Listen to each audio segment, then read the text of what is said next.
Hello, I'm Kelly, your confidence and empowerment coach, and I'm here to talk to you today about the two common fears that a lot of my clients have when it comes to starting up their own business.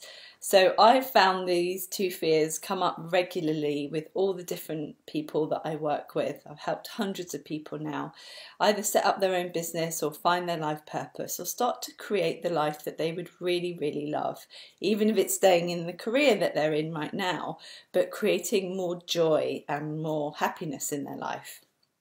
And so the two common fears that people have when it comes to setting up their own business is the first fear is that they think they have to give up a decent salary. And then the second fear is that they think their idea is silly or whimsical. So I'm going to go into the details now. So the first fear of I'm not going to earn a decent salary. Often this is a deep fear that it means that when you set up your own business, you can't earn as much as you do in a corporate world.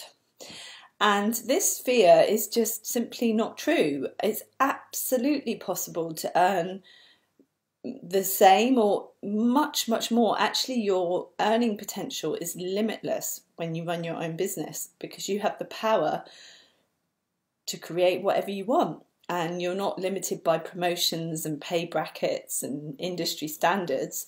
You can decide to earn whatever it is you want in whatever industry you want, in whatever business you want. And so really, the sky's your own limit. I know for me, when I worked in corporate London, I earned a really good salary and I was concerned about this fear as well. And now I earn more than I did when I was in the corporate world, and actually I have more potential as well. And it's super exciting because even though it comes with a lot of responsibility, i.e. I have to bring in that money, it also comes with a lot of power and excitement because I know that I really earned that money and I'm doing what I love, helping people transform their lives, and I'm getting paid for it, and it's such a different way than just kind of getting a salary. So actually that is just a fear. It's not true. That said, when you first set up your own business, there are normally investment costs. There are normally a few months when you're not earning the same amount of money because you're investing in your business, you're setting yourself up and you're getting yourself known. And so it can be that there's a time period when you're not meeting your old salary expectations.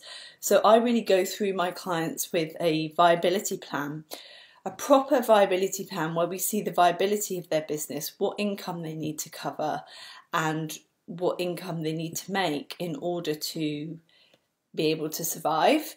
And then also what's their break-even point. So we go into quite a lot of detail with that so you can get really clear in knowing maybe you need some savings to start with and how much you need to bring in order to make that a reality. I worked with someone on this last week and it was so exciting because it was no longer just a finger in the air. Oh yeah, I want this many people in my new business. It's like, no, I need 5 people a week, for example, in order to meet my obligations, or I need 10 people a week in order to live my dream life. And it just makes you a lot more focused and a lot more realistic about what's possible. And, more than anything is possible, but to start with, let's just get with the basics and get it done. So then the second fear that a lot of my clients have is that they feel that their idea is silly or whimsical.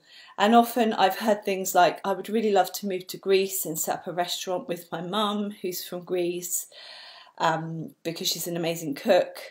Or I would love to travel around the world organising adventures from my laptop.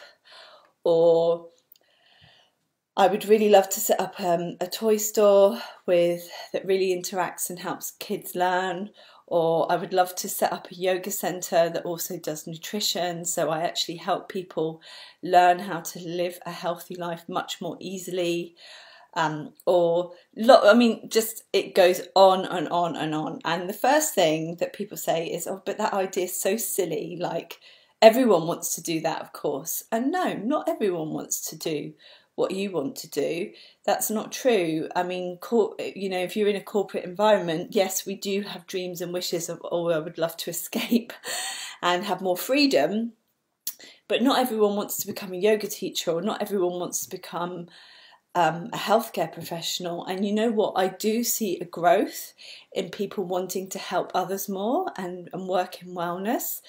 And I don't think that's a bad thing. I think the world needs that. I think more people are stepping up into those kind of positions because that's what the world needs. We need more balance in the world. We need more support in order to be more connected to ourselves and to live our life that has true meaning for us, and actually that where we take care of ourselves. So this is an explosive market. We need more and more and more and more and more people doing that. So if you feel a calling to help people in some way, and you're dismissing it as whimsical, I would just say that is probably one of the fastest growing markets in the world. People need that more than anything. So you've not only hit the nail on the head in terms of what it is that you would really love, but actually you're serving a need in the world, because this need is growing more and more each day. So then it's about, is this idea silly? Well, the thing is, often it's a silly idea, is the idea that would really set our heart on fire. And if you put your heart and soul into anything, it can become a success, because it has your unique flavour, it has, you know, your love and energy into that. And so it doesn't matter if there's 50,000 other kind of vegan cooking chefs out there. You have a unique flavour, you have a unique way of dealing with it, you have a unique way of seeing that world, and people resonate with you and your why you do what you do. And that's what people really love. It's not about just the technical part like cooking lessons or coaching or yoga. It's not about that. It's about all the stuff that you bring around it, and it's actually your unique energy. And there's lots of people out there that want just the way that you serve that unique service for them. They don't want, you know, my flavour, Kelly's flavour, or someone else's flavour. They want your flavour. And so actually, in a way, by not doing it, you're doing a disservice to the world, because there's people waiting for you out there.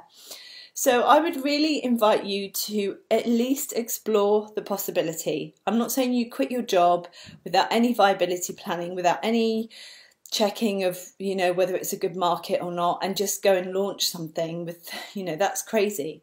But I am saying at least explore the possibility, because when you explore the possibility, you can then know whether it's a real idea or not.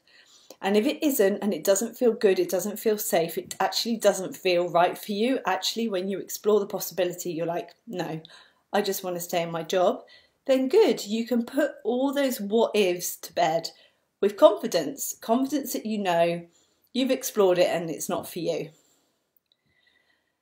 And if you explore it and if it is for you, then you might have just tipped on a massive opportunity, not just for yourself, but for the world. And so I think you owe it to yourself and the world in order to find out if that's true or not. So that's my video on the 2 top fears that people get when they're thinking of starting their own business.